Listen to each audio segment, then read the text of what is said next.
Keanekaragaman hayati Indonesia termasuk megabiodiversitas dilihat dari letak astronomis dan letak geografis.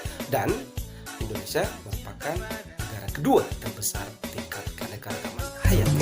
Silahkan tekan tombol subscribe dan jangan lupa tekan lonceng agar Anda tidak ketinggalan bersama channel. Ada materi kita hari ini yakni keanekaragaman hayati Indonesia, kemudian ancaman dan usaha pelestarian keanekaragaman hayati.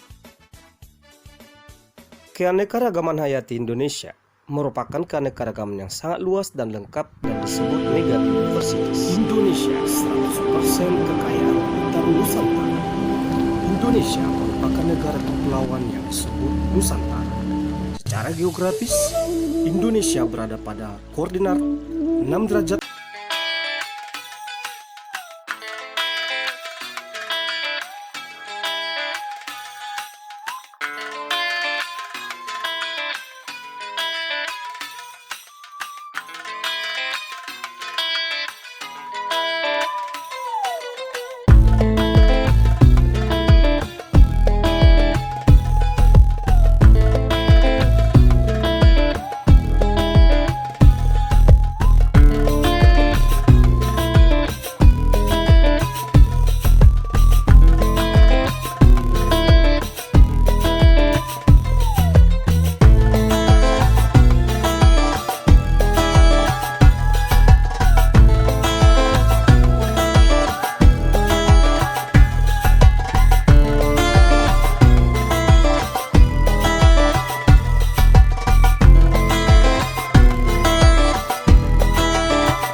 fakta bahwa Indonesia merupakan negara mega biodiversitas.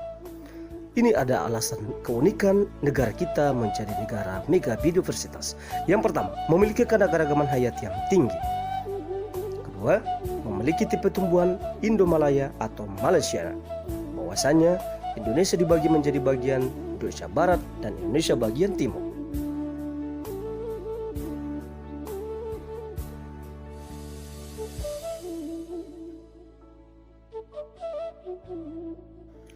Alasan ketiga, memiliki tipe hewan oriental, peralihan, dan australis. Hal tersebut dilihat dari garis Wallace dan garis Weber. Garis Wallace merupakan garis hayal atau garis abstrak yang memisahkan Indonesia Tengah dengan Indonesia Timur. Sedangkan garis Weber merupakan garis hayal antara Indonesia Tengah dan Indonesia bagian Barat. Wallace mengelompokkan bahwasanya tipe hewan di Indonesia, tipe oriental, peralihan, dan australis.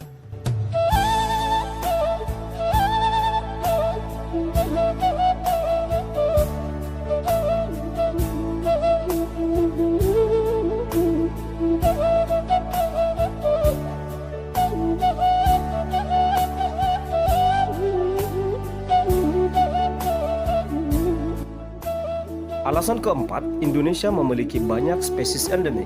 Spesies endemik ialah spesies yang hanya terdapat di satu negara.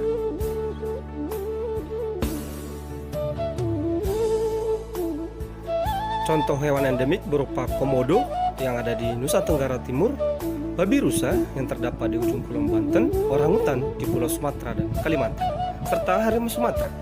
Tumbuhan endemik seperti edelweiss, kepel, Gandaria, cempaka putih, sawo kecik, kantong semar, dan bunga bangkai. Alasan kelima, memiliki banyak spesies hewan dan tumbuhan langka.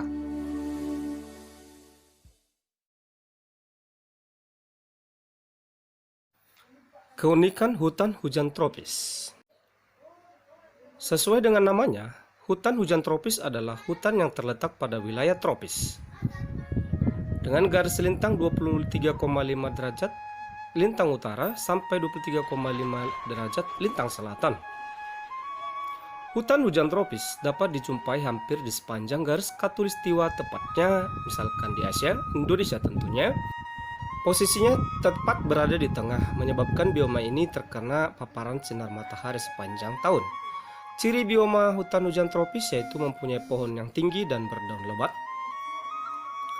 Tumbuhan epifit banyak menempel di pepohonan, mempunyai vegetasi tanaman berlapis, memiliki kelembapan udara yang tinggi, serta terdapat genangan air di dasar hutan.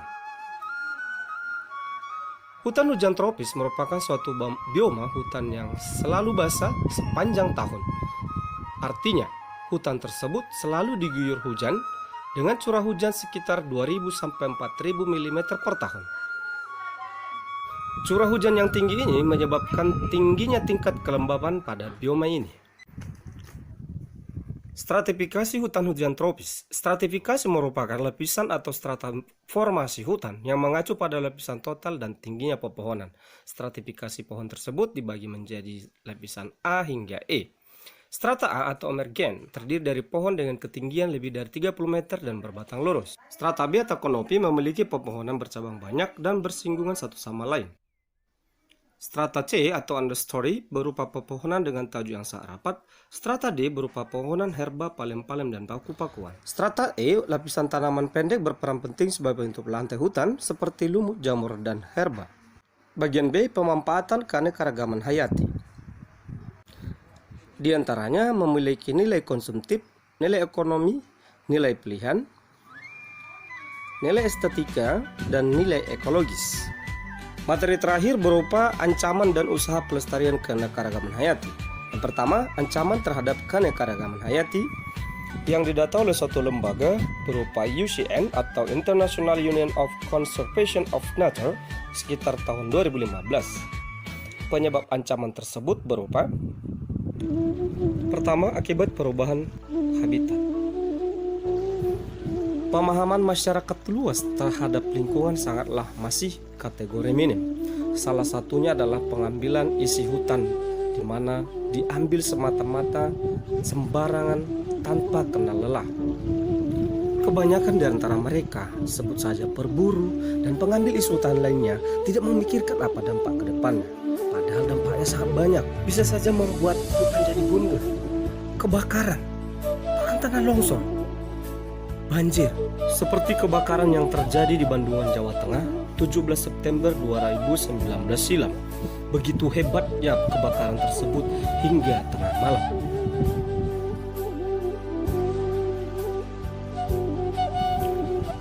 Ancaman kedua berupa pencemaran lingkungan, berupa pencemaran tanah, pencemaran udara, maupun pencemaran air. Tanah, air, dan udara yang tercemar sangat merusak ekosistem di bumi ini. Salah satunya adalah sisa limbah rumah tangga, limbah industri. Begitu juga dengan asap dari kendaraan yang membuat polusi udara. Begitu juga dengan ekosistem perairan, salah satunya di air laut. Bahwasanya banyak ikan-ikan mati karena adanya tumpukan sampah. Lihat saja data bahwasanya pemasok sampah plastik terbanyak di dunia. Indonesia merupakan negara kedua di dunia. Wow, ini harus dihentikan. Ancaman ketiga berupa perburuan liar. Bahwasanya masih saja ada oknum-oknum tertentu yang beranggapan bahwasanya isi alam, salah satunya dari hutan, adalah milik pribadi. Mereka tidak memperhitungkan apa dampaknya bagi ekosistem, bagi masa depan anak cucu kita nantinya. Apabila hewan-hewan ini diburu dengan sesuka hatinya tanpa mengikuti peraturan, tidak diindahkan atas segala bentuk pidana dan sebagainya, apa yang terjadi? Banyak satwa yang akan hilang, punah, padahal ada undang-undang dalam hal perburuan dan bahkan dilindungi, seperti julang emas, burung elang Jawa, Troides helena. kupu-kupu Troides helena. Ancaman-ancaman.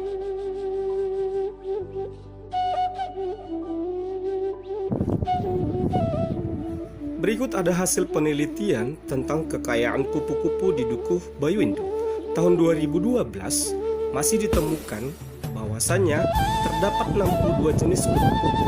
Di antaranya 7 737 spesies atau individu, dan 2019 menjadi 53 spesies atau jenis atau individunya menjadi 645 individu. Di antara 7 tahun tersebut, penurunan yang terjadi untuk jumlah jenis sebanyak 9 jenis dan jumlah individu Endemik 9. dan dilindungi juga mengalami Misalnya penurunan. adalah kupu-kupu Spesies endemik tersebut Jawa yang adalah dilindungi, Chirestes lutea atau kupu peta yang hanya dijumpai 2 ekor saja di Dukuh Banyuwindu. Padahal merupakan kupu-kupu endemik Pulau Jawa, yang artinya spesies tersebut hanya dapat ditemukan di Pulau Jawa saja. endemik Jawa. Selanjutnya, Selain keluarganya itu, Lena nih juga teman-teman, terdapat jenis yaitu kupu-kupu Troides helena, atau kupu-kupu raja. yang juga hanya Bahwasanya, dijumpai 2 ekor ini saja. juga sudah sangat dilindungi Troides helena sudah ini sangat merupakan terancam punah, spesies langka. sebab jumlahnya sudah semakin sedikit. Untuk spesies Troides helena secara nasional diselenggarakan oleh PP nomor 7 tahun 99 sudah diakui bahkan tingkat internasional yang diatur dalam Appendix 2. Selanjutnya, di tahun 2018, kupu-kupu Troides helena telah dikecam ataupun sudah diberi arahan bahwasanya berisiko besar mengalami kepunahan. Keempat, kompetisi oleh spesies eksotik, yakni merupakan spesies yang berasal dari luar dan masuk dengan berbagai cara, disengaja maupun tidak disengaja. Contohnya, ini kejadian nyata di Sulawesi Tengah, dimasukkannya ikan mujair sehingga ikan moncong bebek punah.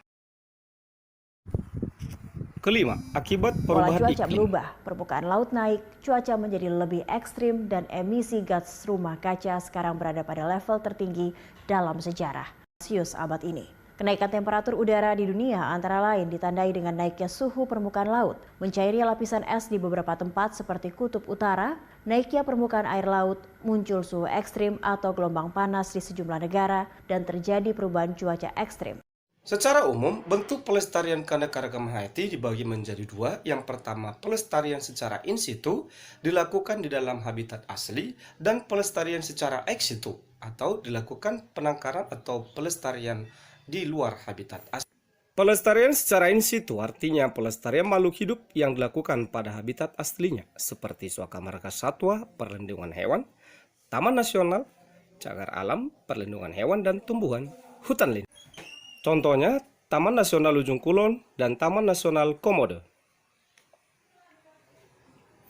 Kedua, pelestarian ex situ artinya pelestarian makhluk hidup di luar habitat aslinya atau dipindahkan dari habitatnya, seperti kebun raya, kebun koleksi, kebun binatang, penangkaran, taman kota. Contohnya adalah penangkaran kupu-kupu di UNES atau Universitas Negeri Semarang telah melakukan penangkaran kupu-kupu. Bahan terutama jenis kupu-kupu yang dilindungi seperti jenis raja dan jenis lainnya, sejumlah mahasiswa jurusan biologi UNES Semarang membuat penangkaran kupu-kupu. Di penangkaran kupu-kupu ini, mereka memperbanyak berbagai jenis yang dimulai dari proses awal, yaitu telur, hingga menjadi ulang, kepompong, dan menjadi kupu-kupu dewasa. Untuk proses menjadi kupu-kupu dewasa dari telur dibutuhkan waktu selama 28 hari. Namun tidak semua telur atau kepompong akan berhasil menjadi kupu-kupu. Jika salah perawatan, kepompong akan rusak. Setelah berhasil menjadi kupu-kupu, mahasiswa ini melepas dan membiarkan kupu-kupu tersebut terbang bebas.